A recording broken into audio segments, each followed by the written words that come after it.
আসসালামু আলাইকুম ভিউয়ার্স, কেমন আছেন সবাই? নিশ্চয়ই ভালো আছেন।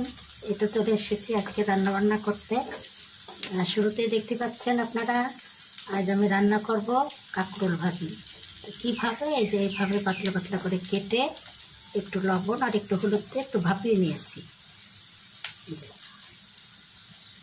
এখন একটা প্যানে তেল দিয়েছি আর পেঁয়াজ রসুন কুচি করে দিয়ে দিয়েছি। একটু পেঁয়াজের সংখ্যা বেশি দিয়েছি, পরিমাণে তেল একটু বেশি দিয়ে এইভাবে ভাজি করলে খেতে খুবই ভালো লাগে। বিভিন্ন রকমের খাওয়া যায়, ভর্তা করে ভাজি, চিকন ভাজি করে, আলু ভাজির মতন করে, আবার এইভাবে বিভিন্নভাবে খাওয়া যায়। তো আমি আজকে এইভাবে ভাজি করলাম। এর ভিতরে চিংড়ি মাছ দিলে আরও ভালো লাগে, ছোটো ছোটো চিংড়ি মাছ। তা পেঁয়াজটাকে একটু বাদামি করে ভেজে নেব।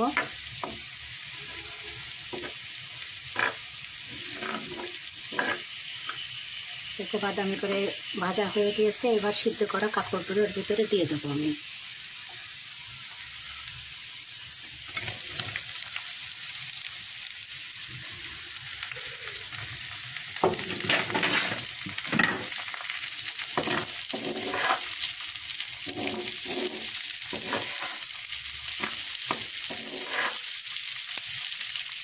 এবার নেড়ে চেড়ে আমি রসটা একটু শুকিয়ে নেব।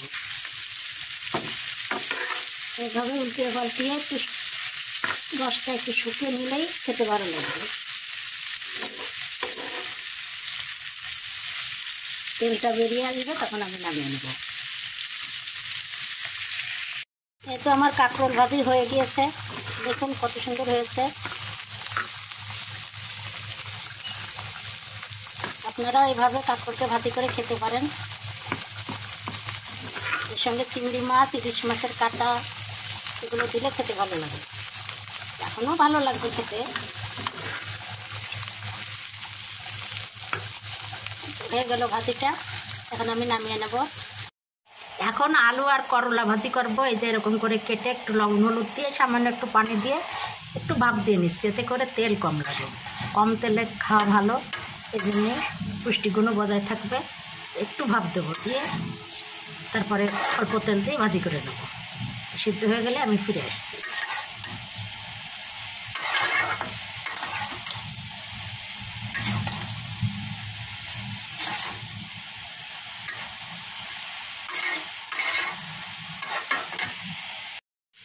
এই তো করলা সিদ্ধ করে নিয়ে এই যে পেঁয়াজ রসুন দিয়ে তেলে দিলাম, ভাজি হয়ে গেল। কম তেলে কত সুন্দর ভাজি। এভাবে আপনারা কম তেলে ভাজি করে খেতে পারেন।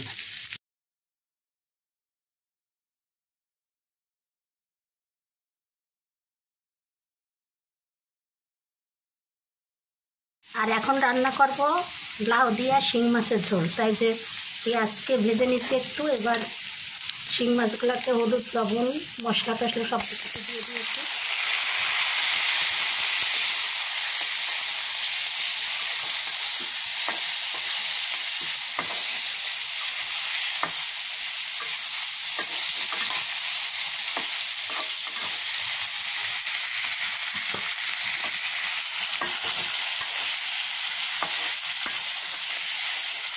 মাছ কষিয়ে নিচ্ছি।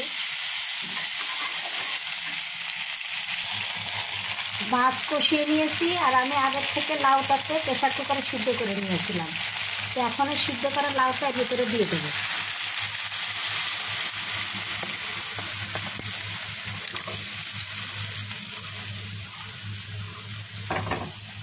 এতে করে সময়ও কম লাগলো, ঝটপট করে রান্নাও হয়ে গেল।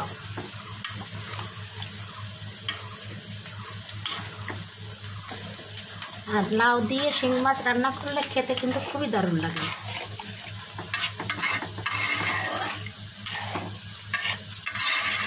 একটু ফুটে উঠলেই আমি নামিয়ে নেব। এই তো ভিউয়ার্স, আমার শিং মাছের ঝোল হয়ে গেছে লাউ দিয়ে রান্না করা। কেমন লাগলো আজকের আমার রেসিপিগুলো? যদি ভালো লাগে থাকে তাহলে অবশ্যই আপনারা আমার চ্যানেলকে লাইক, কমেন্ট, শেয়ার ও সাবস্ক্রাইব করে আমার পাশে থাকবেন। আজকের মতো বিদায় নিচ্ছি। আপনারা ভালো থাকুন, সুস্থ থাকুন। আল্লাহ হাফেজ।